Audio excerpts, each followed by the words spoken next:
everyone.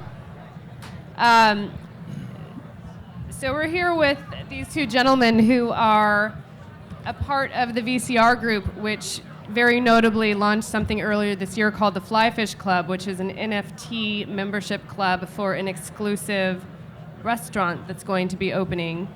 It was something that launched in January, was met with much fanfare, very, very well covered by the press. I'd love for you guys to talk a little bit about, how you came up with this idea, when you came up with this idea, and what was your path to launch. Sure. Hi guys, I'm David Rodolitz. So we launched Flyfish Club, which is a members-only private dining club. The idea, though, was we wanted to change the value proposition to our members instead of just renting a social experience, which is what a lot of people have done through their lives, where they go to Soho House or other members clubs. Through NFTs, at which you could authenticate ownership, kind of flip the model on its head, where our members now own their membership. It's theirs. Hopefully they'll use the token and the membership for a long time, but they could sell it, they could lease it out, they could transfer it. Completely just changes the membership model. The inspiration behind it, our third partner, Gary Vaynerchuk, is a pioneer in all things Web3 and NFTs, felt that there should be an application for our hospitality company with NFTs. So we thought about a lot of different ways that we could utilize them. Thought of about 10 or 15 ideas, and just the idea of membership clubs always spoke to us. It was also during the time of COVID, where people, we think, were feeling more comfortable with private spaces rather than public spaces. So we kind of narrowed in on this, created this, dining club, built the model, hired 15 engineers, and haven't looked back since last April, May. So both of you guys have a lot of legacy and history and experience in the hospitality space. At what point did you recognize that perhaps something was broken in so much that it might need to be innovated upon, disrupted, optimized, etc.? And what is it that you feel is broken? I've been in the industry for about 20 years. It's apparent that it's been broken for almost as long as I can remember. Yeah. It's a beautiful industry, but it's very hard to make money, and people work really hard, and just felt like there had to be another way.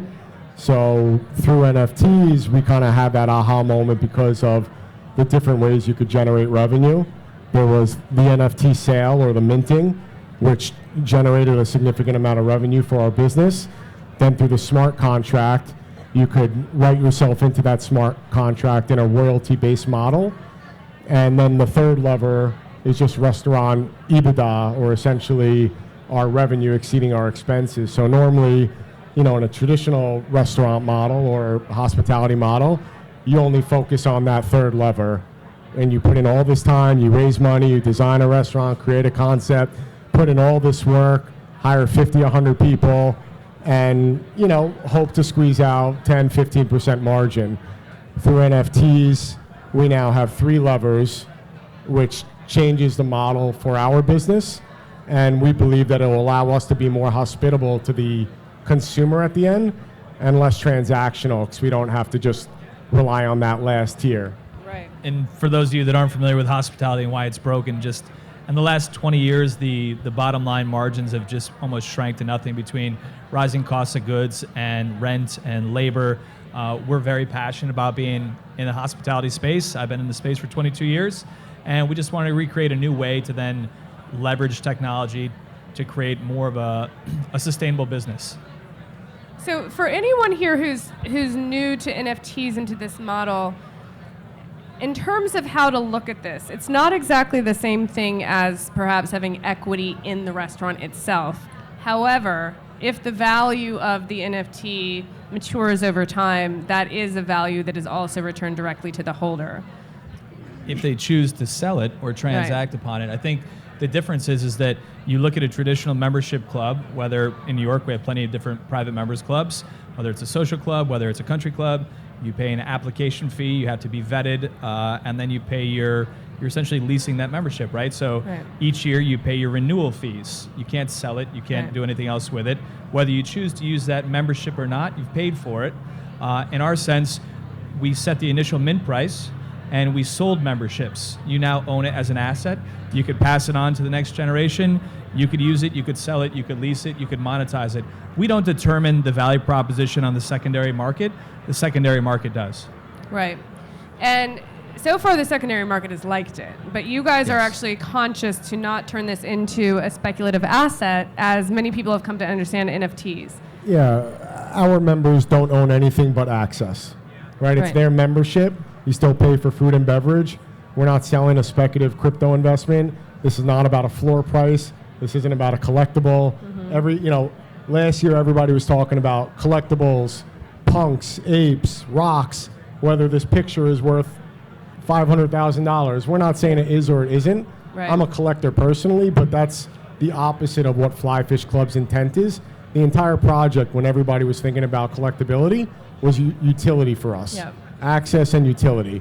If people use a token and are there and are inspired about this culinary experience that we're creating, then the project is going to work. If people just bought it to flip it, to share social currency, to show who they are, and that's their only enjoyment out of it, that's going to hurt the club. Right. And we have mechanisms around that. As Conor said, there wasn't a vetting process, there wasn't an application process. So we have other ways that we hedge against ensuring that there's local members in New York that enjoy food and beverage, that want to be there, that'll be value add to the community, that are creatives, entrepreneurs, whatever it may be, that makes this a collaborative, place that people want to hang out. Right. In NFT space, people say community a lot. When we launched this members club, and David keeps mentioning the culinary aspect of it, which it's a restaurant, but I think the community part's actually real. We wanted to create something really tangible, a place where you can go have real life experiences and then build something with other people. Very much the same reason people join other private clubs. They want to network, they want to foster relationships, whether that's business or personal. And so in our club, if you will, through our events that we've held so far, we've created a really lovely community. Which is great. And what's unique about this, and I'm sort of curious what the prognostication is in a traditional members club, there is an application process. You often have to know someone in. You might be choosing that club because you know the people that are going, or you know the type of industry that tends to frequent it. In this case, you might not know anything about the people who hold the NFTs. So technically that would be accurate if we didn't do certain mechanisms around that. So of the first 1,500 tokens we sold, 20% of those tokens were on a white list of people that we identified, that we knew, that we felt like would be very supportive of the project. So then 80% of those initial tokens could be people from anywhere. That's correct. We then held back another set of 1,500 tokens that are in the Fly Fish Club wallet that are only being sold one by one from the date that we minted to the date that we open the club. That'll be late next year. Yep. And those are sold individually to people. The first filter is you have to be local. Right. You have to be in the New York tri-state area. Right. The second filter is we have to believe that, you want to be here, you want to use it, you want to be a part of this, you like food and beverage, you like intermixing with other people. So Yeah. there has to be that component of it. And, fortunately we've been creating experiences, restaurants, clubs, for the last 20 years. So we have a good network of people. And through that, we believe that we're going to create an atmosphere that people want to be at. That first 1,500 tokens, though, to your point, we didn't know who they were after our whitelist. 300 we did. What's that? 300 we did. 300 we did. 1,200 are down. 1,200 we didn't. And there was something exciting about the fact that organically people who are in the NFT space and or followers of ours throughout our culinary and hospitality careers the last 20 years wanted to be a part of it. Obviously, Gary was a major factor. Yeah. That being said, we opened an exclusive members club. And I think that what's unique about it is it's actually quite inclusive. Anybody from any financial demographic, background, anybody can be a part of that. And then they can transact on the secondary market. We actually weren't sure what our members were how they were gonna engage with one another. It was gonna be like a 7th grade dance at our first IRL event where they're on different sides of the room. And everybody really was really kind, great, nice people coming from all different walks of life and all over the world. We have members from Scotland and Australia, and they've shown out to all our events, and they've been great. Yeah, that's amazing. So what is, given that this is a private dining experience that you're essentially selling membership to, yes, the exclusivity part, but also the product is still about food and beverage, and New York City has more restaurants than any city in the world, and some of the best in the world. What is your culinary offering, or what makes it unique or distinct from a meal that one can go out and get at any other fantastic restaurant in New York? So when we launched this, we were talking about the culinary experience and what we want to do. Josh, our other partner who's not here today, Josh Capon, he's also a celebrity chef. I'm a chef as well. He and I were talking about what we really gravitate towards when we're in the kitchen. We both really enjoy cooking seafood, and we wanted to do kind of this palette of global seafood. So we kind of started curating this idea around doing Mexican crab tostadas and Hawaiian poques and Peruvian ceviches and taraditos and classic New England style seafood, and just cooking what we enjoy doing. This was born out of kind of the dark time in hospitality when restaurants were shut down. So when we started VCR Group, the mother company that owns Flyfish, we ultimately just wanted to be happy and form a partnership with people we wanted to enjoy working with, and then start cooking food that we really wanted to cook. And so the more we started to dial in on that, it turned out to really be, we want to cook fish, we want to cook seafood, and we want to use a global palette and make an exciting space. So we'll have a big, robust raw bar focusing on food from all over the world, crudos and ceviches and so forth. And then we had kind of a more opulent main dining room, and then a big, robust bar, if you will, a big cocktail bar, because drinking's a big part of it. Conor is shorting, I think, the culinary components of this a little bit. So Conor and Capon are very decorated chefs in, New York marketplace and other areas that have operated some of the best restaurants that everybody knows, that are serious restaurants, Michelin star restaurants. So we have that. Then there's two tiers of tokens. There's a Flyfish token and a Flyfish Omakase token. The Flyfish Omakase token is a private room within the club that's curated by Conor and Capon, as well as Masa Ito and Kevin Kim. Masa Ito and Kevin Kim are our partners on a restaurant called Ito, which today we find out if we got a Michelin star, we're up for Michelin.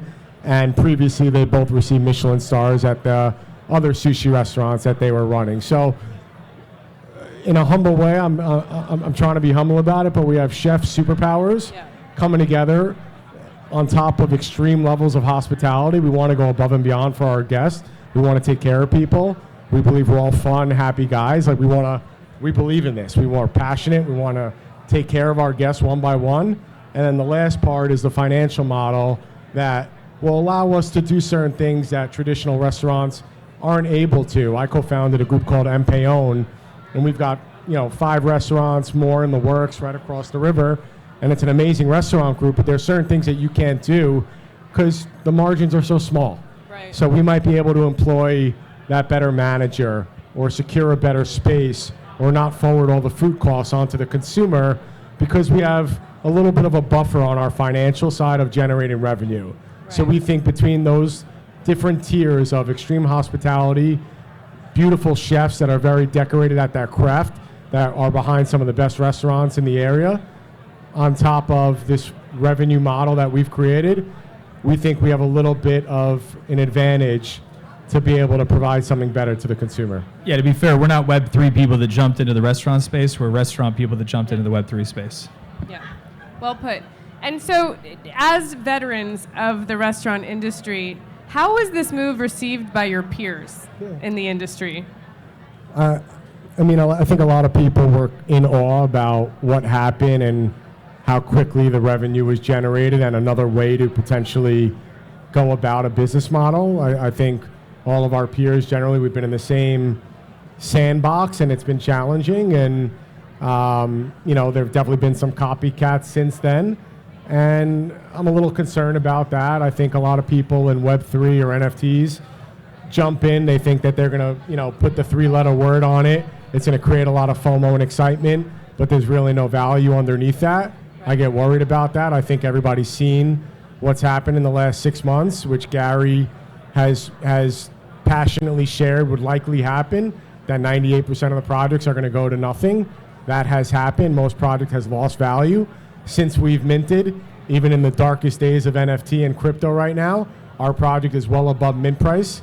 So I think that shows the health and the value proposition of ours. There's only 20 tokens available for sale, less than 1% of the inventory, where other projects it's usually 10 to 30%. This isn't a flipping game for us. So I'm concerned though that other people are just trying to jump in, make a bunch of money really quick, and aren't really interested in the long-term viability of a business. This is a 20-year, 30-year play for us. If we're successful and we do it well and our members believe that as well, New York's going to be the first one, and then we plan to grow that and open it under other major markets around the country. So New York's also historically a hyper-competitive restaurant landscape, and that has to do partly with the razor-thin margins and partly with the fact that so many chefs come here to make a name for themselves. Do you feel like, this model that you're pioneering and that you guys have the ability to execute, maybe not everyone will, do you feel like that opens up a new landscape for restaurateurs where it's less competitive because the way in which that initial revenue is generated becomes more egalitarian, more easy, or do you feel like that competitive nature is always going to be there? I think the competitive nature is always going to be there, and I also think that we saw a rise of private members clubs, whether it's just a traditional sense or through NFT in the last 3 years, really since the pandemic. I mean, there's always been Soho House for the last so many years in major markets, but now you have, Zero Bond and Casa Cipriani and all these different brands going into the private members club because of the business model, the subscription-based model of a membership for a private club and the amenities that come along with it, the network that comes along with it.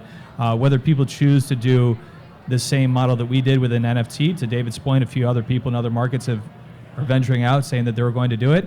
I hope they do their homework. It's not as easy as you think. But I think that New York will always be competitive. And does it create a new niche? Sure, it does. But just like anything else here, you got to show and prove. Yeah.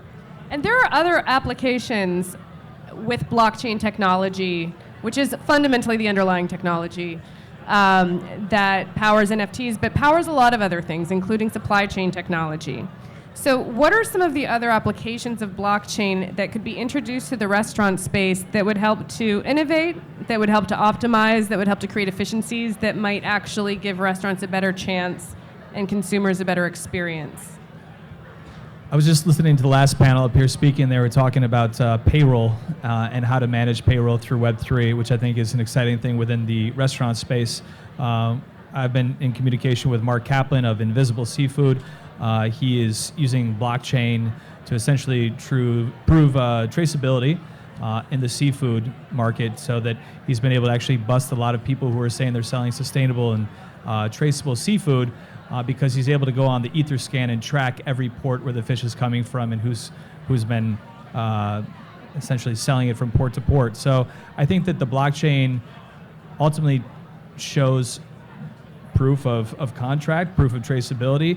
It's totally transparent and visible. So whether that's through time clock punch-ins or payroll or the actual food vendors that you're buying product from, I think that there's applications that are just starting to be tapped into.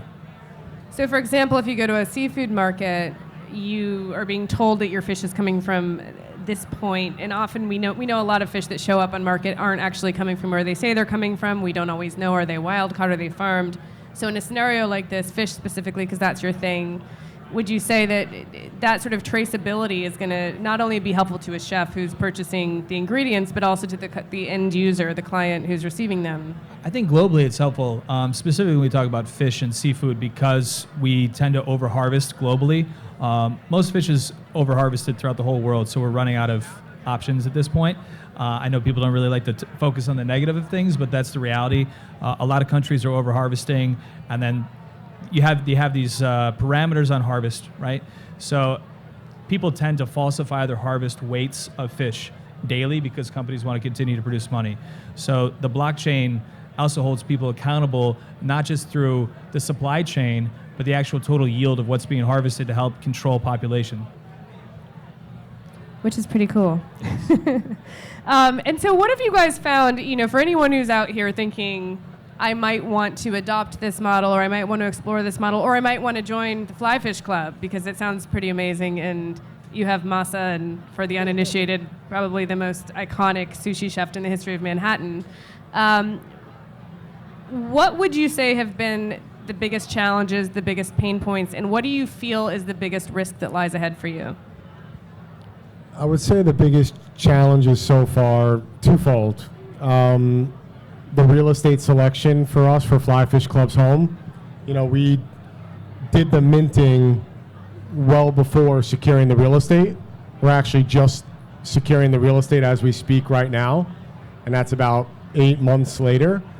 We had confidence that we're going to secure the real estate because we've operated in Manhattan for a long time, but I think that our filters are very specific. This needs to be very special. We don't want any space.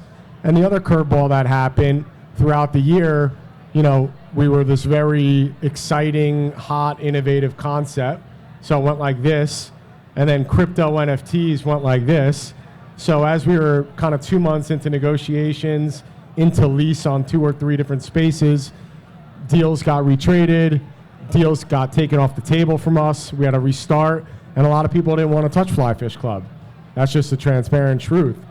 So, you know, it was just something that was uncomfortable for a lot of people.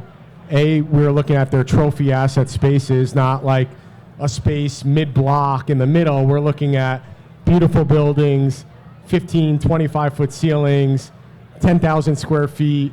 There's only certain spaces that have that in the best of the best buildings with Class A landlords. So it was already a very difficult search, plus the part that some people didn't know if they really wanted to dabble in this crypto NFT world. Now our club is based in USD. You go there, you eat real food, you're not in the metaverse. We leverage the NFT technology to enhance our business model, but this is very much an in real life situation.